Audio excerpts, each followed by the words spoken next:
நம்ம பார்க்க போகிறது பார்த்திங்கன்னா சாம்பார் பார்த்திங்கன்னா பருப்பு ஊற வச்சுருக்கேன். 2 மணி நேரம் ஆச்சு ஊற வச்சு. அதுக்கு தேவையான 5 தக்காளி எடுத்திருக்கேன். இப்போ பருப்பு பார்த்திங்கன்னா ஒரு 1/4 கிலோ பருப்பு இருக்கும். அடுத்து தக்காளி 5 தக்காளி, வெங்காயம் ஒரு 10 சின்ன வெங்காயம், அவரைக்காய், முருங்கைக்காய், பரங்கிக்காய் கட் பண்ணி ரெடி பண்ணி வச்சுருக்கேன். பரங்கிக்காய் பார்த்திங்கன்னா ஒரு 1/2 கிலோ. பருப்பில் பாதி காய் போட்டிருக்கேன். அப்போ தான் டேஸ்ட்டாக இருக்கும். இப்போ எப்படி செய்கிறதுங்கிறத பார்க்கலாம். இப்போ ஒரு குக்கர் எடுத்து அதில் 1 டம்ளர் தண்ணி ஊற்றி பருப்பை வேக வச்சுக்கலாம். இப்போ ஒரு குக்கர் எடுத்து அதில் என்ன பண்ண போகிறோம், 1 டம்ளர் தண்ணி ஊற்றி பருப்பை வேக வச்சுக்கணும்.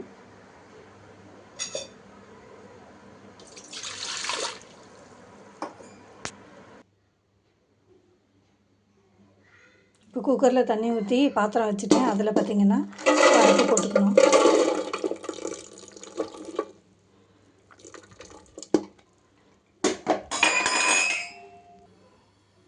இப்போ பருப்பு போட்டாச்சு. பருப்பு போட்டதுக்கப்புறமேட்டு பாதி மட்டும் போடுறேன். வெங்காயத்தில் 10 வெங்காயத்தில் பாதி போடுறேன். அடுத்தது தக்காளி,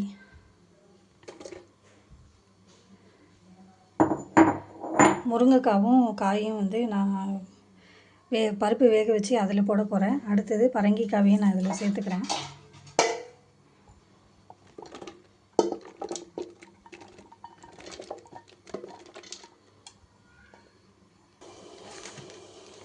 இப்போ இதிலே பார்த்திங்கன்னா மிளகாத்தூள் கொஞ்சம் சேர்த்துக்கிறேன்.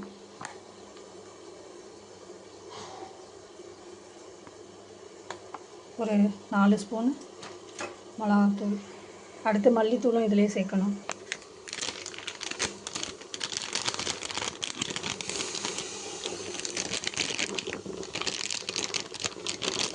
இப்போ குக்கரை போட்டு மூடிடலாம். எண்ணெய் ஊற்றி அதில் பார்த்திங்கன்னா கடுகு இப்போ குக்கர் பார்த்திங்கன்னா விசில் வந்துக்கிட்டே இருக்குது. 2வது விசில் வந்திருக்கு. இப்போ கருவேப்பிலையும் கடுகும் போட்டு நல்லா ஃப்ரை பண்ணதுக்கப்புறமேட்டு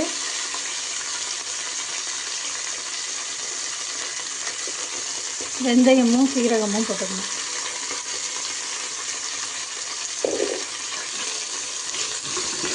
வெந்தயமும் சீரகமும் போட்டுட்டு அதில் வெங்காயம்,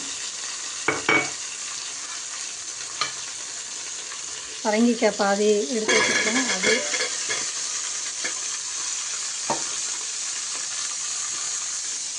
அடுத்து உருளைக்கிழங்கு,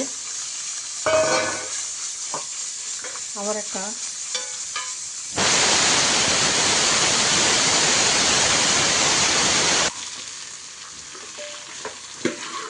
இது எல்லாத்தையுமே நல்லா கலந்து விட்டு அதில் மஞ்சப்பொடி போட்டு கிளறி விட்டதுக்கப்புறமேட்டு உப்பு, தண்ணி போடணும். தண்ணி ஊற்றி வேக வச்சு மூடி வச்சிடணும். இப்போ அடுத்தது புளி இந்தளவு எடுத்துக்கிட்டு நம்ம ஊற வச்சுக்கலாம்.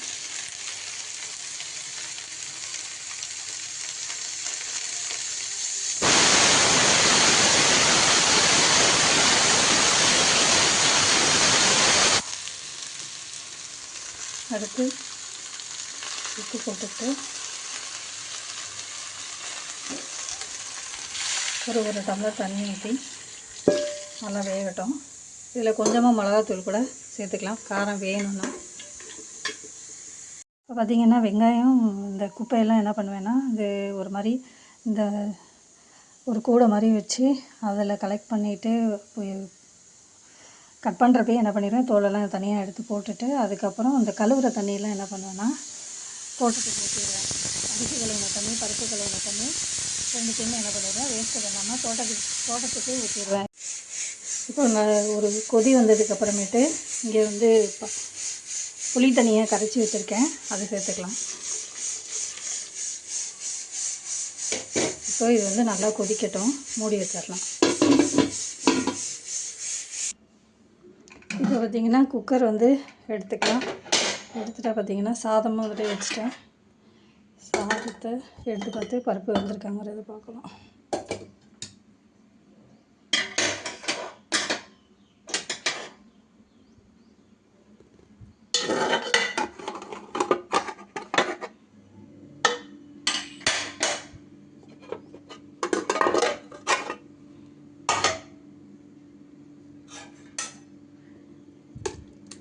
பருப்பு பார்த்திங்கன்னா நல்லா வெந்திருக்கு.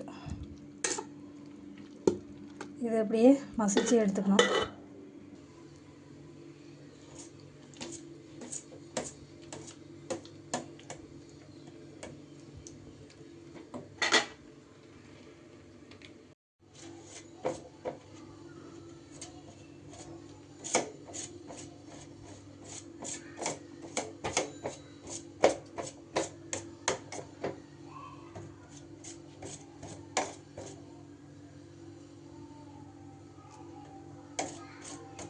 பருப்பு பார்த்திங்கன்னா நல்லா மசிச்சிட்டேன்.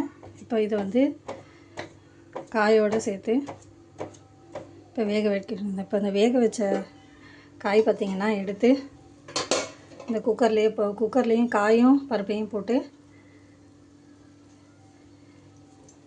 சாம்பார் ரெடி பண்ணலாம்.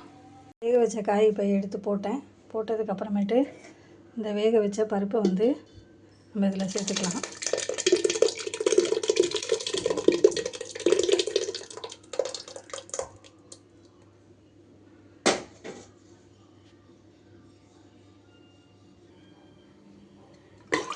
இப்போ ரெண்டுமே காய் பருப்பு ரெண்டுமே கலக்கி விட்டு இப்போ குக்கரை நான் போட்டு மூட போகிறேன். விசில் போட மாட்டேன்.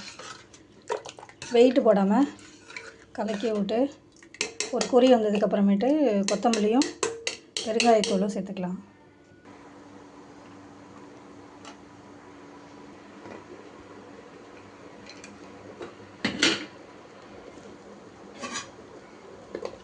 இப்போ குழம்பு நல்லா கொதிச்சிருச்சு.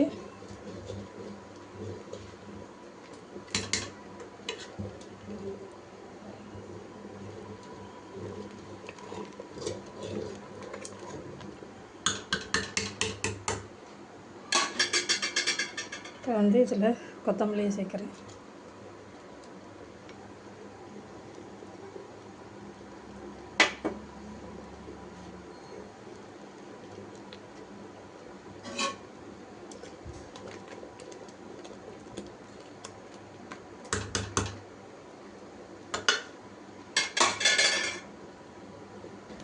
அடுத்து பெருங்காயத்தூள்.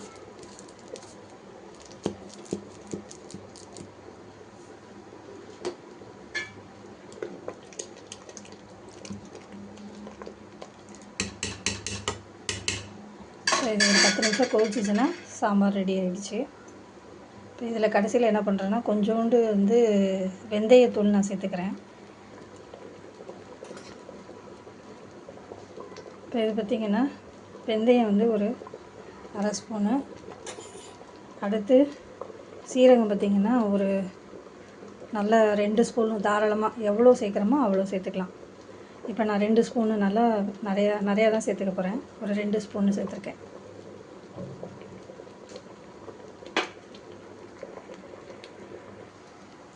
இப்போ சாம்பார் நல்லா கொதிச்சிருச்சு. இப்போ வந்து சர்வ் பண்ணலாம்.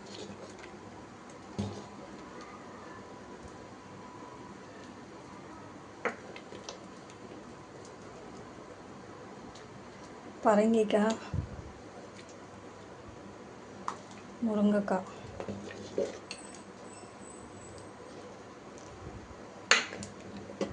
பரங்கிக்காய், முருங்கைக்காய், அவரைக்காய் கொஞ்சோண்டு போட்டிருக்கேன்.